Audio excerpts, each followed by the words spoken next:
Principios de regulación metabólica. Buen día, somos el equipo número 2.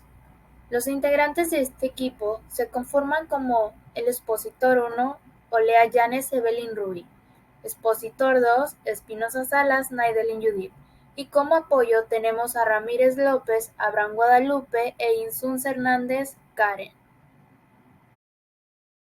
Los puntos que se abordarán en esta exposición son el 15.1 llamado Regulación de las rutas metabólicas y el 15.2 llamado Análisis del control metabólico.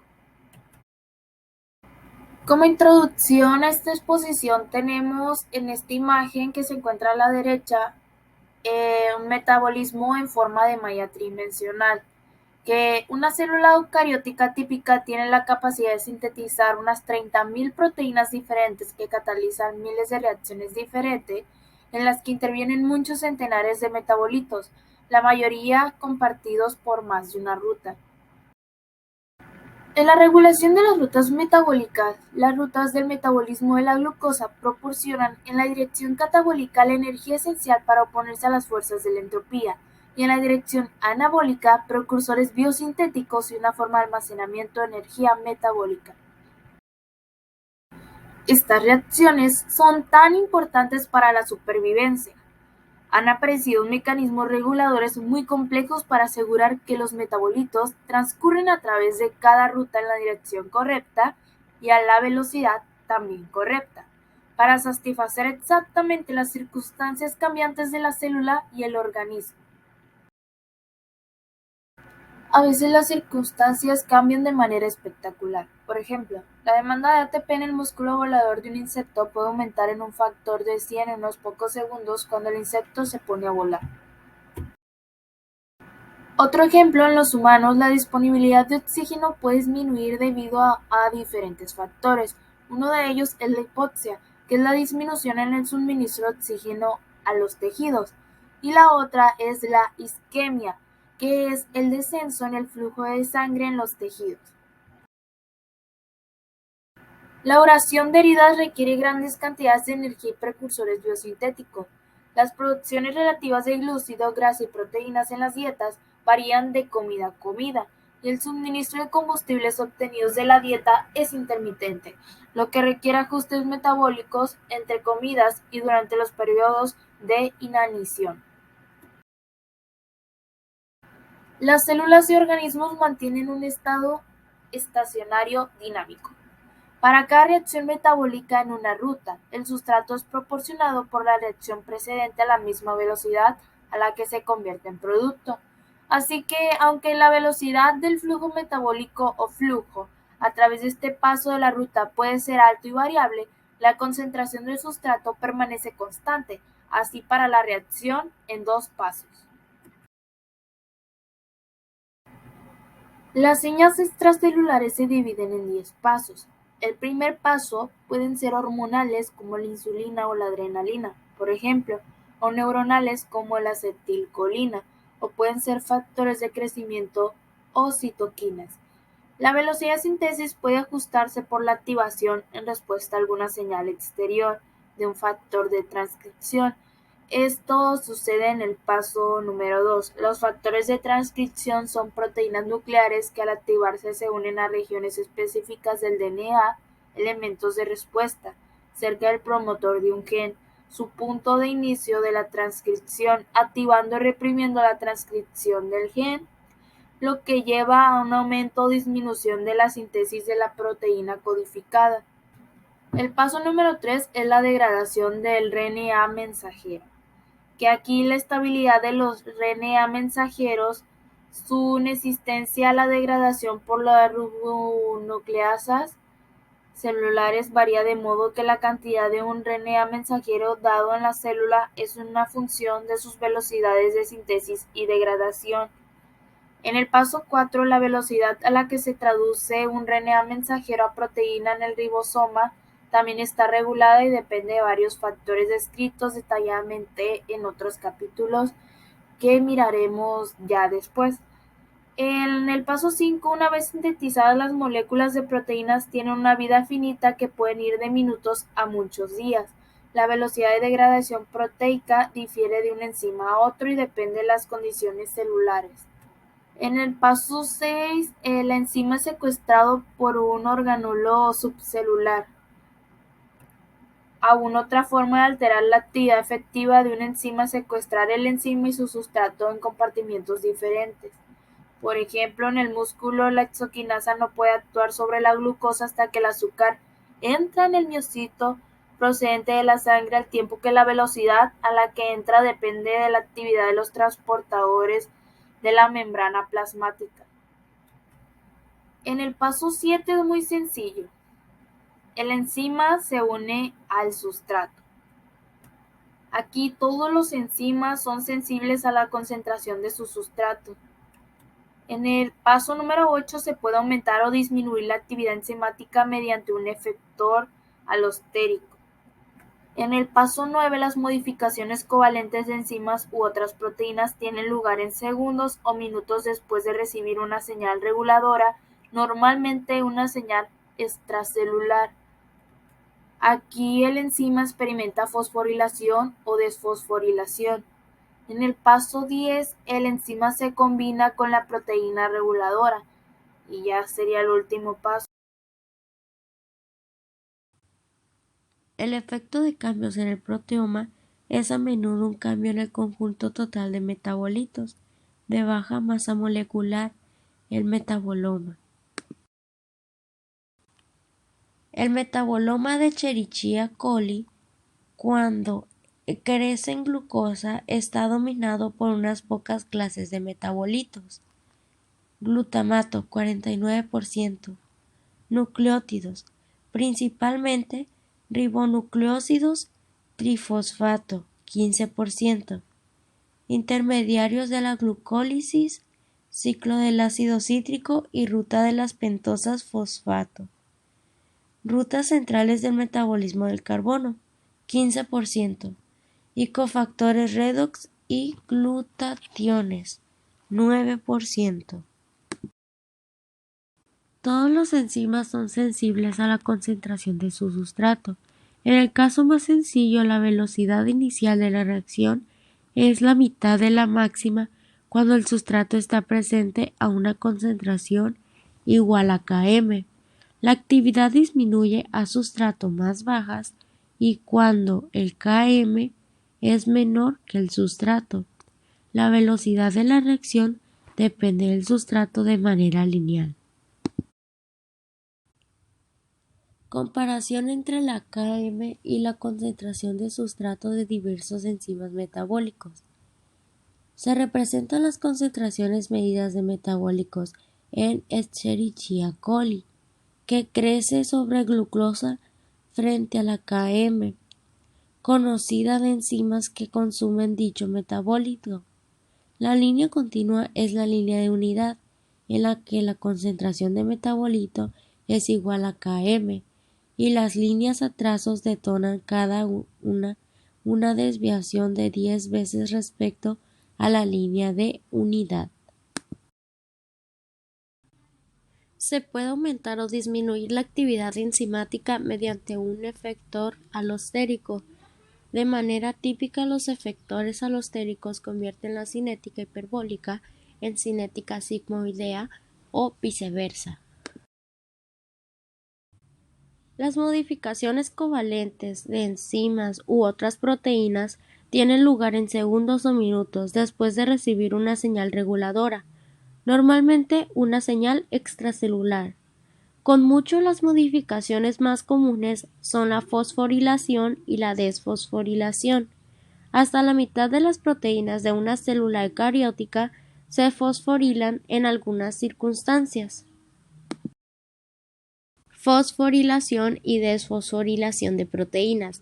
Las proteínas quinasas transfieren un grupo fosforilo desde el ATP a residuos serina, treonina o tirosina en una enzima u otros sustratos proteicos.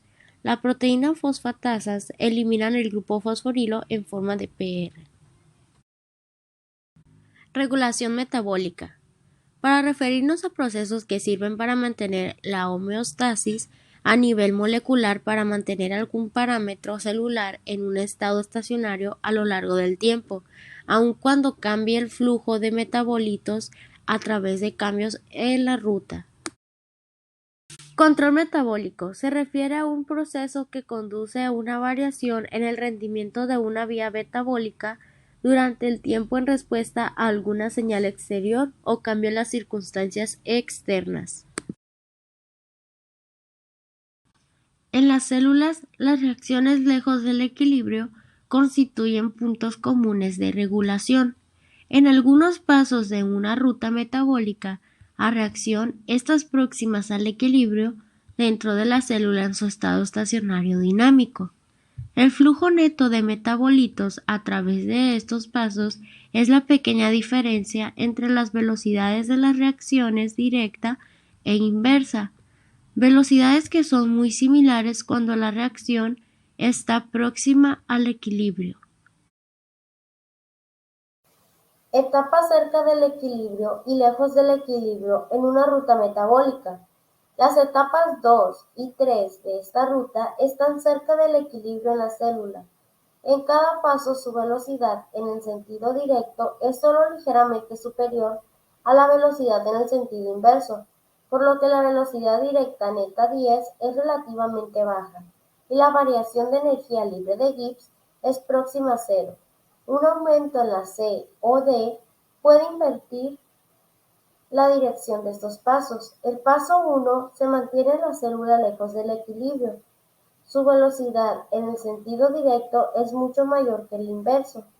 La velocidad neta del paso 1, 10, es mucho mayor que la velocidad inversa, 0,01. Siendo idénticas las velocidades netas de los pasos 2 y 3, cuando la ruta está funcionando en estado estacionario, el paso 1 tiene una energía libre de Gibbs grande y negativa. Los nucleótidos de adenina juegan un papel esencial en la regulación metabólica después de la protección de su DNA contra las lesiones. Quizá nada es más importante para una célula que mantener constante el suministro y la concentración de ATP. Los niveles de ATP y AMP son un reflejo sensible del estatus energético de una célula, de modo que cuando disminuye la razón ATP sobre AMP, la proteína quinasa activada por AMPK, desencadena diversas respuestas celulares para aumentar ATP y disminuir AMP. En los mamíferos, el cerebro no tiene prácticamente ninguna fuente de energía almacenada. Usted se preguntará, pues, ¿de qué depende? Depende de un aporte constante de glucosa desde la sangre. Miren, por ejemplo, la glucosa sanguínea, si cae desde su concentración normal, que es entre 4 y 5 milimolares, a la mitad de este nivel, lo que va a hacer es que se va a producir confusión mental o ya sea una reducción de 5 veces en la glucosa sanguínea, lo cual puede ocasionar o más bien conducir a un coma o hasta la muerte. Para reducir estos cambios en la concentración de la glucosa sanguínea, podríamos realizar realizar la liberación de las hormonas insulina o glucagón, que en sí vendría siendo una hormona producida por el páncreas. Lo que hace es que ayuda a controlar el nivel de la glucosa, o sea, el azúcar en la sangre del cuerpo. Estas dos hormonas están promovidas por valores de glucosa sanguínea tanto altos como bajos, respectivamente, por lo cual pone en marcha cambios metabólicos que tienden a retornar, por así decirlo, la concentración de glucosa a la sangre a lo que esperamos, o sea, a su valor normal. Otras presiones selectivas deben haber operado también a lo largo de la evolución.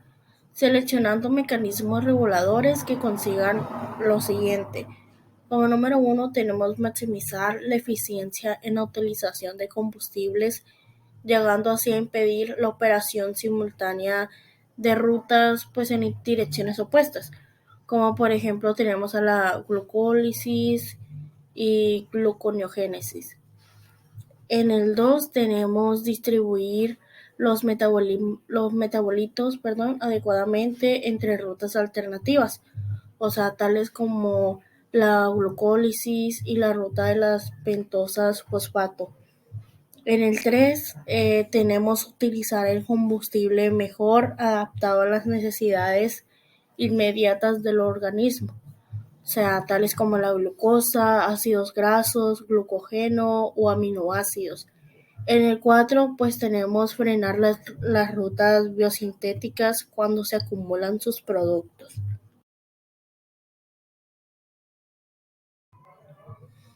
Los mecanismos reguladores mantienen niveles casi constantes de metabolitos claves tales como el ATP y NADH en las células y la glucosa en la sangre. Al mismo tiempo, llegan a adaptar la utilización o producción de glucosa a las necesidades cambiantes del organismo.